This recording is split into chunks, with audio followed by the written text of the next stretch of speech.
Grabe, salot at anay ng bansang Pilipinas. Layas kayong lahat mga Duterte.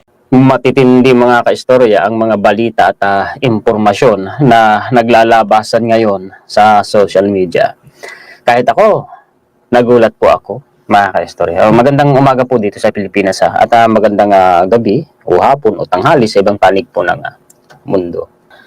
Alam niyo bang si BP Sara, hinangad po niya na mahawakan ang posisyon ng Department of National Defense. Mabuti na lamang po pumalag si Enrile noon. Natunugan niya kaagad.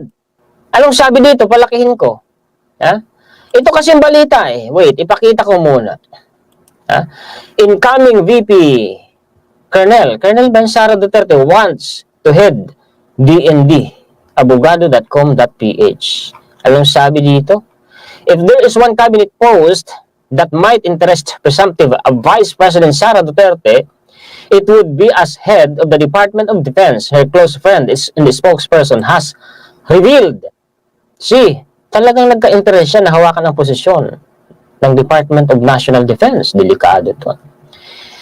Interviewed on ANC's Head Start on Wednesday morning, Liluan Mayor Cristina Frasco said Abogada Duterte has told her that she won't be interested in the Department of National Defense. So si Secretary Cristina Frasco pala ay kaibigan ni VP Sara. As running mate of presumptive President Ferdinand Bongbong Marcos Jr., there is a huge possibility that Duterte will be offered a cabinet post and that her wish will be granted. Ilang perma din yan ni PBBM Marcos says Sara Duterte wants the job of defense chief. Anong sabi dito? Presidential aspirant Ferdinand Marcos Jr. on Monday said his running mate Davao City Mayor Sara Duterte Carpio wants to head the Department of National Defense should they clinch the victory in the May 2022 election. Marcos Jr. admitted he was surprised when Duterte Carpio told her she wanted to serve in his cabinet as defense secretary. However, he thinks it is a good idea. Ito, delikado. Bandang huli, wala na. Inano na lang, binaliwala na lang ni BP Sara yung kanyang aspiration dati. Kung nawakan niya pala ang Department of National Defense, patay tayong lahat. Ano sa palagay nyo? Mabuti ito natunugan ni Enrile. Anong sabi dito? Global Daily Mirror ha? Anong sabi? January 26, 2022 pa ito. So, kailangan talaga natin bumalik sa nakaraan Very sensitive position. Former Senate President Juan Ponce Enrile gives his take on Vice Presidential frontrunner and Davao City Mayor Sara Duterte aspiring to become the country's first female defense secretary if she and her running mate, former Senator Ferdinand Bongbong Marcos Jr. win in the May 9, 2022 elections. The 97-year-old Enrile, among the many portfolios he held while in government, was appointed defense secretary during the late former President Marcos Sr.'s reign in the 1970. Click nga natin yung photo. Palakihin natin, no? Para mabasa natin. Pasensya na, yan ay pinakamalaki. Wait, baka may ilalaki pa ito. Wala na talaga yun. Mawalang galang kay Sara. Ano sabi? Delikado for PH. Delikado for Philippines. Mawalang galang kay Sara. I do not mean any offense or any malice on her part. She is entitled to aspire for a position, but to me, for the Vice President to become Secretary of National Defense, very tempting for her or for anyone to make trouble for the President. Totoo yun. Pag ikaw ang Secretary of National Defense, banta yan sa posisyon ng gobyerno, lalo na ang kanyang pamilya. Kaibigan ng China, lalo na may malaking ambisyon si China dyan sa West Philippine Sea. Doble delikado no? Doble delikado. Lalo na ngayon, tingnan, hantara na. Gustong pababain nila si PBBM sa posisyon. Tapos binabakbakan, sinisiraan si Speaker. Bakit? Pag wala sa posisyon yung tao, magpapalit ng Speaker, di madali nang mag-file ng impeachment case. Di ba? The position of Secretary of National Defense is a very sensitive position. You have a big influence over the armed forces. So palagay ko, pareho kami ng tinutukoy, no? Yung sinabi ko sa inyo kani-kanina lang. Delikado yan, I'm sure. Bongbong will be thinking about it. He is the commander-in-chief, but there is no deputy commander-in-chief. Exactly. Hindi dahil I'm suspecting Sara, but maraming malilikot din ang utak dyan sa militar. Delikado, delikado talaga. Dahil kung naging sekretary siya ng DND, wow! Baka ngayon, hindi na tayo mapalagay. Baka ngayon, pare-pareho na tayong aligaga kung ito natuloy. Mabuti na lang, hindi natuloy. At kung natuloy, po, kawawang Pilipinas, kawawang PBBM. Baka mas lalong lumakas ang loob ni former president. No? Ano sa palagay nyo, mga kaistorya? Kung wala si Enrile, mga kaistorya, paano na? Matatandaan natin na ito din pong si Enrile, mga kaistorya, ang pumalag noon at nagsalita doon sa plano po na patayuan ng smart city ng China, ang Fuga Island. Ang Fuga Island umano ay strategic location. Pwedeng pagtayuan umano yan ng military camp, military base. Ang Fuga Island umano, si Enrile ang may sabi, kinukode ko lang, ay kagaya umano ng isang dagger na nakatutok sa puso o sa dibdib ng Pilipinas. Plinano noong panahon ni former President Rodrigo Duterte, later on, pinasinungalingan at di natuloy. Pero magsasalita ba si Enrile? Kung walang basihan? Di ba? Magsasalita ba si Enrile kung walang basihan? Tapos, meron din tayong ginawang content. Ewan ko lang kung totoo na nabenta sa China. Hindi ko makukumpirma. Ano po? Ang matatandaan ko lang na binalita, may mga kabataang nagrally, nanawagan sa Senado na imbestigahan umano yung dalawang isla dyan sa Subic. Ang terminong ginamit, sell out. Binenta sa China, ganun ba? During the former administration din po, yun po yung Grande at Chiquita Island. Hindi ko makukumpirma kung yun ay nabenta or what, mga kaistorya.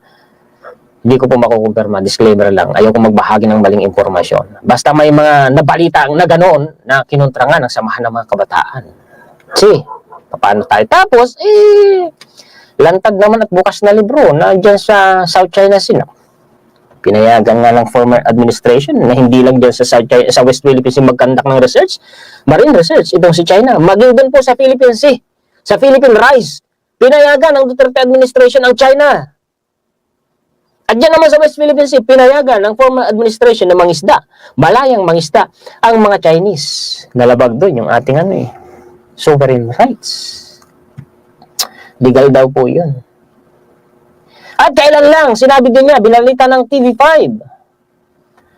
Sabi niya, sa statement niya, tubig lang naman yan. Ang tinutukoy na tubig, yung West Philippine Sea. Bigay nyo lang sa China. Kung gusto niyo, punta pa kayo ng Davao. Yung tubig ng Davao, dagat ng Davao, bigay ko sa inyo. Kulang na lang, talagang isubo, pamigay tayo sa China, no? Kaya huwag kayong maniwala na wala tayong kinalaman sa problema dyan ng China sa Taiwan. Huwag kayong maniwala. Dahil napakalinaw ng takbo ng mga pangyayari, marami ng mga ebidensya, marami na rin mga news article worldwide na nagpapatunay na tayo po'y target talaga ni China, talaga pong tayo dinadamay niya sa kanyang malaki pong ambisyon for global dominance. Global dominance po yan. Nakikipag-uungusan siya kay Amerika. Hindi lang Indo-Pacific region, hindi lang South China Sea. Maniwala kayo, lumalabas pa nga sila hanggang West Pacific Dumadayo pa nga sila hanggang dun sa may Africa, dyan sa may Red Sea. Ilang beses ko na bang sinabi at ilang beses ko lang ginawa ng content? Kung South China silang yan, ay di sana Taiwan, Pilipinas lang yan. Hindi na sila lalabas ng West Philippines. Hindi na sila makikipag-security pact sa Solomon Islands. Di ba? Ay yung kanilang strike group, yung kanilang aircraft carrier, lumalabas pa hanggang West Pacific. Dumadaan sa Bashi Channel. Yung kanilang mga submarine, pasikreto ding dumadaan dun, palabas ng West Pacific. Hindi maaaring hindi tayo idamay ni China, lalo na alay tayo ni Amerika. At ang atin pong bansa ay nakalinya doon po sa tinatawag na First Island Chain from Japan to Taiwan to Philippines hanggang dyan po sa may Brunei. Tayo po ay barikada pader po tayo na nakaharang sa harapan ng China para sila ay malayang makapaglabas-basok at magkaroon ng malayang impluensya at ng dominance sa Pasipiko. At nang dahil po sa first island chain na yan, na kung saan kabilang tayo dyan, ay nakukontain, nakukulong si China hanggang dyan lang sa South China Sea. Bakit? Dominated po ni Amerika kasi ang Pasipiko. At tayo po, yung talagang malaking asset po ni Amerika. Oo, huwag tayo sasabihin, tumiwalag tayo. Kaya hindi na po, malabo na. Hindi na po practical yun. Idadamay tayo ni China dahil kay Amerika. Hindi po, kasi nungalingan po yun. Sadyang dinadamay tayo ni China kahit pawala si Amerika. Dahil nga po, damay tayo, mga kaistorya, sa malaking ambisyon po ni China. Punta naman tayo, Indo-Pacific region. Dito lang sa South China Sea. South China Sea muna tayo. Meron na sila dyan, military facility. May high-tech radar system na nga sa Mischief Reef. Layo tayo ng konti sa Sihanoukville, Cambodia. Meron na po doong military base funded by China. Oh! Layo tayo ng konti. Doon naman tayo sa may dulo ng Indo-Pacific, sa Red Sea tayo, sa Djibouti, Africa. Meron din po doong military base, military facility na also funded by China. See? At labas naman tayo ng West Pacific. Meron po silang security pact with Solomon Islands. At totoo yung mga binabalita ko ngayon sa inyo. Totoo yan. Hindi yan kwento-kwento lang. Ginawan ko na po yan ng content ilang beses na. Kaya huwag kayong pabubudol dito sa kasinungalingan ng mga apologists, mga mouthpieces po ng China. Totoo ang sinasabi ko po sa inyo. Kaya nandito, kiwala ang Amerika, sadyang tayo idinadamay ni China. Ang linaw-linaw ng ebidensya. Sa takbo ng mga pangyayari, kitang-kita natin. Talagang hindi tayo titigilan ni China. Kaya sila'y asar na asar sa administrasyon ni PBBM dahil ilang beses ko na bang sinabi, ang foreign policy ni PBBM ay malaking tinik sa lalamunan ni China, malaking hadlang sa harapan ng mukha ni China. Kaya hindi malayong mangyari na talagang titirahin ni China ang administrasyon ni PBBM. Opo, yan ang aking palagay dyan. Hindi malayong mangyari yan. Kaya huwag kayong basta-basta maniniwala, ha? Mga kaistorya, mahalin natin ang bansang ito. Mahalin natin ang bansang ito. Dito tayo nakatira. Dito nakatira ang mga mahal natin sa buhay. Ano mang mangyari sa bansang ito, damay tayo. Damay tayo. Mga kaistorya. Huwag nating sayangin ang sakripisyo at pagbubuwis buhay ng ating mga bayani. Huwag nating sayangin. Nakakalungkot lang dahil sa ilang mga modern makapili, halos isubo na at isuko ang bansang Pilipinas sa bunganga ng China. Matakot tayo para sa bansang ito.